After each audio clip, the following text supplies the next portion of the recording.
हे भगवान, ये बारिश का मौसम भी बड़ी सरदर्दी का होता है। सूखे घर में किच किच किच किच मची रहती है, साफ सफाई करके कमर टेढ़ी हो जाती है। सुरेखा खुद से ऐसा कह रही थी, तभी पड़ोसन कमला अंदर आती है। सुरेखा, ये देख, खास तेरा मुंह मीठा करवाने के लिए देसी घी के लड्डू लाई हूँ। ये कंजरी तो दूध में से मक्खी निकाल कर गटकने वाली है, फिर आज ये कैसे देसी घी के लड्डू खिला रही है मुझको?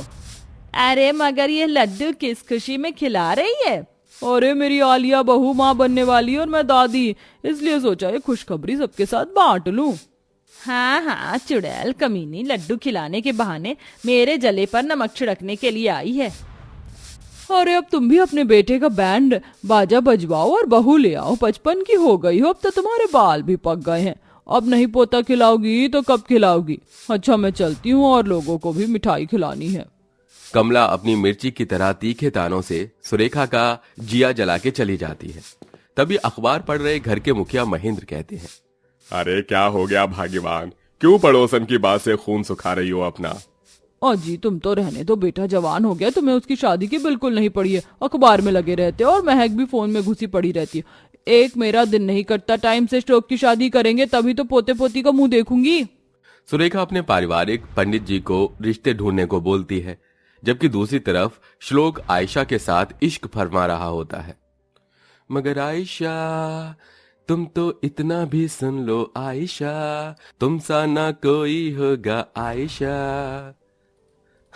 हम दोनों को एक दूसरे के साथ 2 साल हो गया, अब हमें शादी कर लेनी चाहिए। ठीक है, मैं मम्मी से आज तुम्हारे बारे में बात करूंगी। दोनों अपने अपने परिवार में एक दूसरे के बारे में बताते हैं। जहां आयशा की होने वाली सास घरेलू महिला थी, वहीं उसकी मां रमोला उतनी ही मॉडर्न ख्यालातों की थी। बड़ी धूमधाम से दोनों परिवार उनकी शादी करवा देते हैं और आयशा अपने ससुराल में आ जाती है, जहां द्वार पर खड़ी सास उनकी आरती उतारती है और नंद महक फूल बरसाती है। आजा मेरी प्यारी बहू रानी, अपने शुभ पैरों से गृह प्रवेश करो। जी सासू माँ। नमस्ते पापा जी। सदा खुश रहो बहू। प्रणाम सासू माँ। दूधो नहाओ पूतो फलो बहू, बस अब तो मेरी एक ही इच्छा है, जल्दी से तुम मुझे पोते पोती का मुंह दिखा दो। ओह गॉड, अभी तो बैटिंग बॉलिंग भी नहीं हुई और सासू माँ ने बच्चे की रट लगा दी। आओ भाभी, मैं आपको आपका कमरा दिखाती हूँ। महक अपनी भाभी को कमरे तक छोड़ आती है, तभी श्लोक आ जाता है। दोनों पति पत्नी एक दूसरे के साथ वक्त बिताते हैं। अगले दिन आयशा ससुराल वालों की मनपसंद का खाना बनाकर खिलाती है। अरे वाह बहू वाह, क्या लजीज खाना बनाया है तुमने। अरे दिल जीत लिया, वरना इतने सालों से तो तुम्हारी सास के हाथ का घास भूसा ही खा रहे थे। हाँ हाँ, बहू के आने से पहले तक मैं कहाँ तुम्हें रोटी बनाकर खिलाती थी, चारा डालती थी। उफ वो माँ, पापा आपको जानबूझ के पिंच कर रहे हैं। घर में बहू के आ जाने से परिवार में जैसे खुशी फैली रहती है। इसी तरह दिन बीतते हैं और वो वक्त भी आ जाता है जिसका पूरे ससुराल वालों को इंतजार था। श्लोक, श्लोक बेटा जल्दी से डॉक्टर को फोन लगा, बहू सुबह से उल्टी किए जा रही है। देख कैसी ढीली ढीली तबीयत हो गई है। जी माँ, लगाता हूँ। थोड़ी देर में घर में डॉक्टर आकर बहू की जांच करते हैं। सुरेखा चिंता जताते हुए बोली, डॉक्टर साहब, मेरी बहू ठीक तो है, उसने कुछ उल्टा सीधा भी नहीं खाया था, फिर उल्टी क्यों? माँ जी, आपकी बहू माँ बनने वाली है, जल्दी आपके घर में नन्हा मेहमान आने वाला है। बहू के पहले बच्चे के आने की खुशखबरी में पूरे ससुराल वाले के चेहरे खिल जाते हैं और घर के मुखिया ससुर धोती हिलाते हुए नाचने लगते हैं। अरे धिकता ना धिकता ना धिकता ना धिकता ना धिकता ना धिकता ना। बहू तुम खुशियों का खजाना लेकर आने वाली हो। दिखता ना दिखता ना दिखता ना दिखता ना दिखता ना दिखता ना। अजी बधाई हो, तुम दादा बनने वाले हो और मैं दादी, और मैं बनूंगी बुआ। थैंक यू सो मच प्यारी भाभी। थैंक यू आयशा, आज तुमने मुझे मेरी जिंदगी की सबसे बड़ी खुशी दी है। बहू के पहले बच्चे को लेकर जितने ही लोग वो खुश थे, उतनी ही आयशा के दिल में एक बेचैनी और झिझक थी। सासू माँ, ससुर जी, मुझे श्लोक से कुछ अकेले में बात करनी है। हाँ हाँ कर लो बहू, तब तक मैं तुम्हारे लिए जूस लेकर आती हूँ। सभी के जाते ही गुस्से में तिलमिलाकर आयशा तकिया फेंक कर बोलती है, ये क्या किया तुमने? श्लोक, अभी हमारी शादी को 1 महीना ही हुआ, इतनी जल्दी बच्चा? मैं इस बोझ को पेट पर टांग कर नहीं घूम सकती। पर आयशा, तुमने देखा नहीं, हमारे पहले बच्चे को लेकर माँ पापा कितने खुश थे।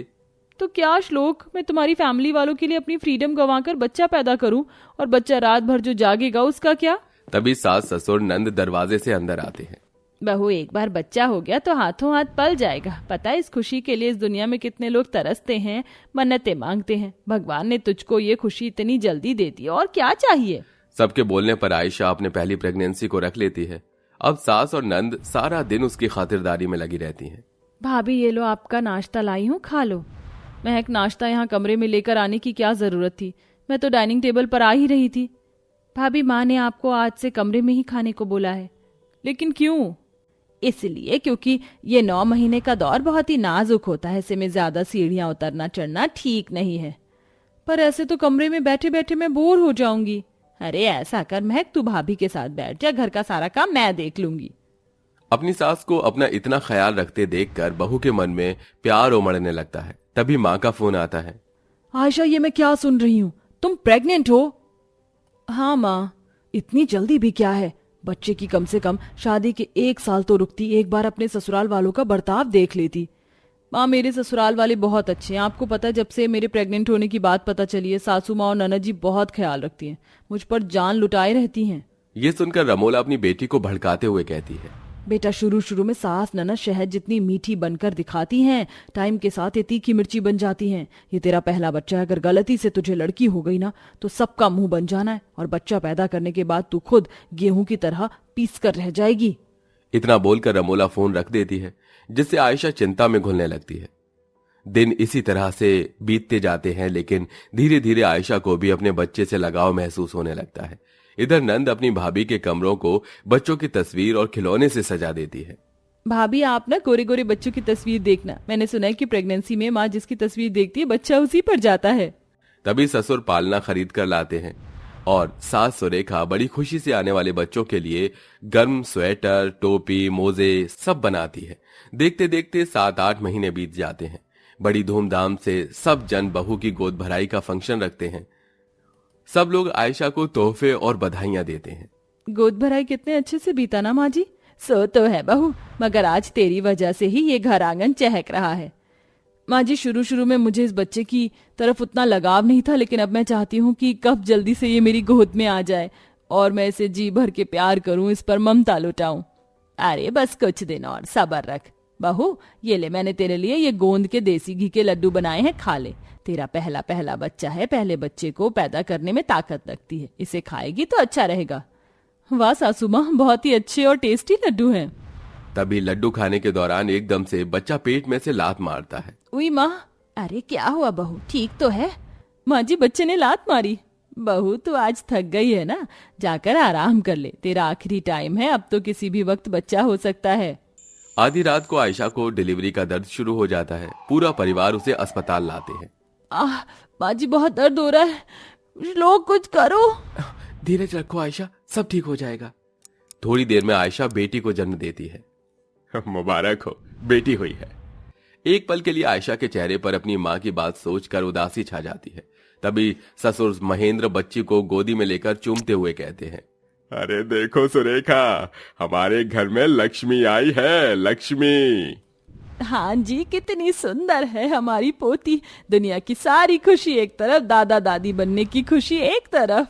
बहू के पहले बच्चे में बेटी पैदा होने पर भी ससुराल वाले अपना मुख मलिन नहीं करते, बल्कि बहुत खुश होते हैं और बहू बच्चे को लेकर घर आते हैं, जहां 6 दिन के बाद बड़ी ही धूमधाम से बच्ची का नामकरण होता है।